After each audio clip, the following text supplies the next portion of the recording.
তো চলো বন্ধুরা, আজকে আমরা জেনে নিই ওয়াটার কালারের সাহায্যে কিভাবে একটা গাছের চিত্র অঙ্কন করব এবং খুবই সহজ পদ্ধতিতে। তো তার জন্য আমরা প্রথমে একটা গাছের আউটলাইন ড্র করে নেব। চলুন আউটলাইনটা ড্র করে নিই। তো আমি ভিডিওটা একটু ফাস্ট ফরওয়ার্ড করে নিলাম যাতে খুব দীর্ঘ না হয়ে যায়।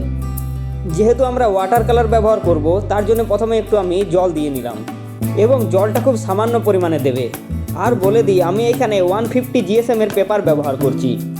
গাছের যেই দিকটাতে লাইট পড়ছে সেই দিকটাতে আমি লাইট ব্রাউন কালার ব্যবহার করছি। আর কালারটাতে বেশি জল মেশাবো না, কারণ জলের লেয়ার আগে আমরা একটু দিয়ে রেখেছি।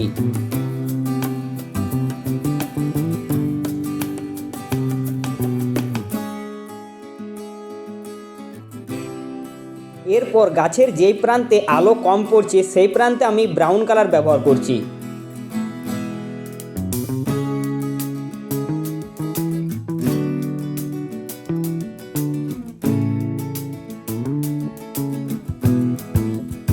এরপর গাছের যেই প্রান্তে খুবই সামান্য লাইট পড়ছে সেই প্রান্তে আমি ডার্ক ব্রাউন কালারটা ব্যবহার করছি।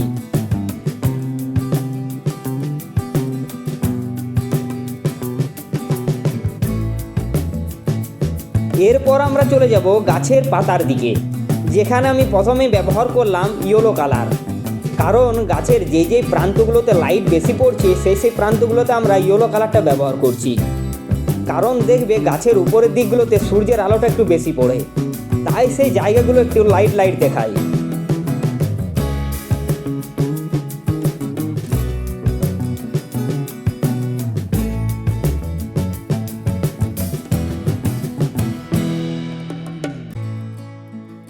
তারপর গাছের যেই প্রান্তগুলোতে হালকা লাইট পড়ছে সেইখানে আমি লাইট গ্রিন কালার ব্যবহার করছি, কারণ এইখানগুলোতে সূর্যের আলোটা একটু কম পড়ছে।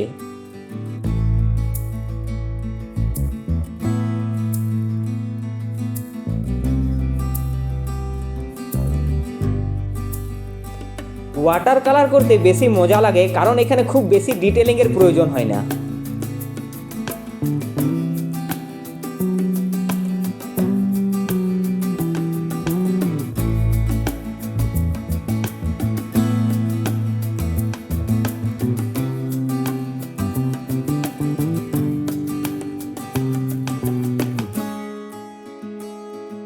এইবার গাছের যেই অংশগুলোতে খুবই কম লাইট প্রবেশ করছে সেইগুলোতে আমি ডিপ গ্রিন কালার ব্যবহার করছি, কারণ গাছ যত ঘন হবে সূর্যের আলো খুব কম প্রবেশ করবে গাছের ভেতরে, তাই সেই অংশগুলো খুবই ডিপ ডিপ দেখায়।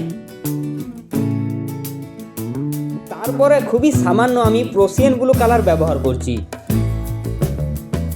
তো তুমিও এই পদ্ধতিগুলো ব্যবহার করে খুব সুন্দরভাবে ওয়াটার কালারের সাহায্যে একটা গাছের চিত্র অঙ্কন করতে পারবে। তারপর আমি গাছের কিছু শুকিয়ে যাওয়া পাতার জন্য ব্রাউন কালার ব্যবহার করছি। তো তুমিও কিছু এরকমভাবে শুকিয়ে যাওয়া পাতা গাছের মধ্যে অ্যাড করতে পারো, তাতে গাছের সৌন্দর্য আরও ফুটে ওঠে।